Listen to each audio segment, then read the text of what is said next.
চিরনিদ্রায় শায়িত হলেন police constable Monirul Haque. নেত্রকোনার আটপাড়া উপজেলার বিষ্ণুপুর গ্রামে পারিবারিক কবরস্থানে তার দাফন সম্পন্ন হয়েছে।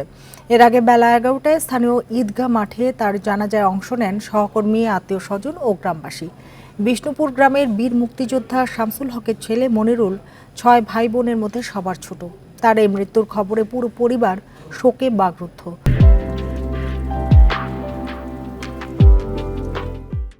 এ বিষয়ে আরও জানাতে নেত্রকোনা থেকে যোগ দিয়েছেন সহকর্মী লাবলু পাল চৌধুরী। লাবলু, মনিরুলের এমন মৃত্যুতে কি বলছে স্বজন এবং এলাকাবাসী?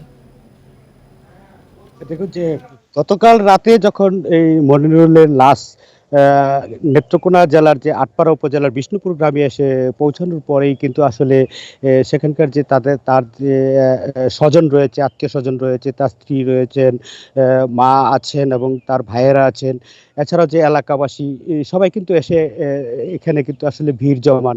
আমরা তখন কিন্তু আসলে আজকে সকালেও কিন্তু আসলে আমরা দেখতে পেয়েছি যে তার মা কিন্তু আসলে আহাজারি করতে করতে এখন কিন্তু অনেকটা বাকরুদ্ধ অবস্থায় চলে গেছেন এবং তার স্ত্রী কিন্তু আসলে আহাজারি করেই চলেছেন। তার একটি 2 বছরের সন্তান রয়েছে, সেই সন্তানটি তার যে তার মা এবং অন্যদের কান্না দেখে সেও কান্না করছে। সে কিন্তু আসলে এখনো বুঝতে পারেনি যে তার বাবা আসলে নিহত হয়েছেন এবং মারা গেছেন। তো এরকম অবস্থায় এলাকাবাসীরও কিন্তু আসলে অনেকের চোখে আমরা জল দেখতে পেয়েছি। এই এলাকাবাসীও বলছিলেন যে সে অত্যন্ত মিশুক প্রকৃতির ছিলেন, নিরীহ প্রকৃতির ছিলেন। তারা কিন্তু সেই থেকে কিন্তু তারা বলছিলেন, তার স্বজনেরাও বলছিলেন যে যে একটি মহল থেকে যে কথা উঠেছে যে মনিরুলের যে ঘাতক, যে তার সে মানসিক রোগী, আসলে তারা কিন্তু সেটি প্রত্যাখ্যান করছেন। তারা বলছেন যে এটি একটি পরিকল্পিত হত্যাকাণ্ড। তারা বলছেন যে এটি ঠান্ডা মাথায় তাকে আসলে খুন করা হয়েছে। যে যদি তারা একটি কথা বারবার প্রশ্ন করছিলেন, যদি সে মানসিক রোগী থাকে তাহলে পুলিশের মতো একটি ডিপার্টমেন্ট থেকে তাকে তো অস্ত্র দিয়ে ডিউটিতে দেওয়ার কথা না। তারা সেই ছিলেন যে স্বজনরা দাবি করছেন এটি পরিকল্পিত হত্যাকাণ্ড। কি কারণে আসলে তারা এরকম দাবি করছেন বা এরকম মনে করছেন? তারা মনে করছেন যে তাদের যে সন্তান, এলাকাবাসীও মনিরুলকে তারা ছোট থেকে যে অবস্থায় দেখেছেন, তারা বলছেন যে সে অত্যন্ত নিরীহ এবং নিরীহ প্রকৃতির ছিল, সবার সাথে মিশুক ছিল। সে আসলে খুব ভালো মানুষ ছিলেন। এরকমটি বলেই কিন্তু বলছে যে হয়তো তার বিভাগের ভিতরে তার হয়তো কোনো সহকর্মীর সাথে কোনো একটা বিরোধ থাকতে পারে।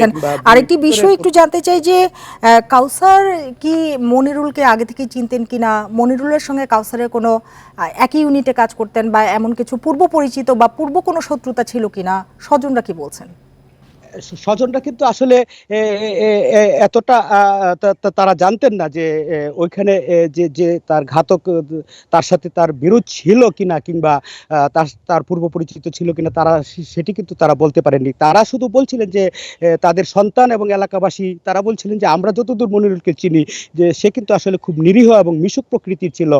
তার সাথে নিশ্চিতভাবে তারা দাবি করছেন যে হয়তো তার কোনো সহকর্মীর বিরোধ ছিল তার সাথে, তার কিংবা বিভাগীয় পর্যায়ে তার বিভাগে হয়তো তার কোনো সহকর্মীদের সাথে। আপনাকে অনেক ধন্যবাদ আমাদের সাথে যোগ দেওয়ার জন্য।